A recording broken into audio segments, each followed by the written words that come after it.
talk about how your views on Ukraine have developed and where you are now, and what you think is important for us to do in order to ensure that there is the strongest possible negotiating position if Ukraine and Russia do get to the negotiating table? Sure. First, let me point out, and although I'll still speak to my view of the process, that I voted against that bill because I said I would not vote for a bill unless it addressed the crisis at our southern border as part of the overall arrangement. That was not done, and so I voted against it. That said, here's my view of a situation. Once this war became what we now know it is, and that is a war of attrition, a stalemate, a protracted conflict, the dynamic on that situation has changed. It has. And I believe, and I think that this echoes with the President. Let me first echo the President's words and what he said in an interview about a year ago.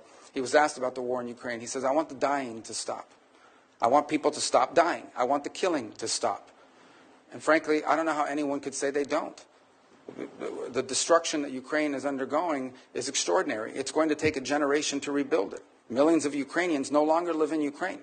And the disruption, that means how many of them are going to come back, and what are they going to come back to? Even as I speak to you now, the Ukrainian infrastructure and their energy infrastructure is being decimated in ways that are going to cost hundreds of billions of dollars to rebuild over the next decades. So this is an important conflict, and I think it should be the official position of the United States that this war should be brought to an end.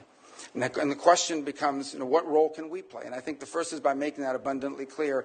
And my differences with the Biden administration throughout this process is that they never clearly delineated what the end goal of the conflict was. What exactly were we funding? What exactly were we putting money towards?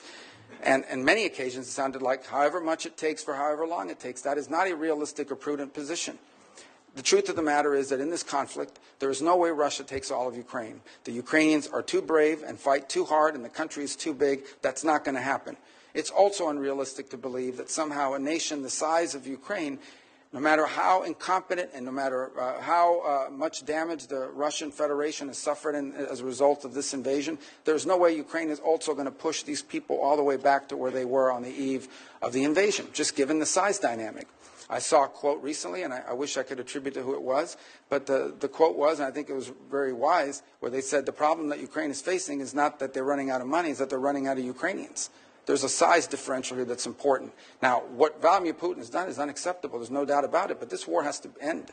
And I think it should be the official policy of the United States that we want to see it end. Now, what that master plan looks like it's going to be hard work. This is not going to be an easy endeavor.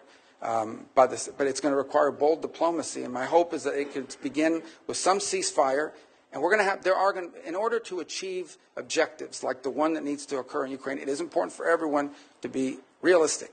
There will have to be concessions made by the Russian Federation, but also by the Ukrainians, and the United States has lent itself there. It's also important that there be some balance on both sides. In essence, it will be difficult to achieve this objective of a ceasefire and ultimately a peace settlement unless both sides have leverage.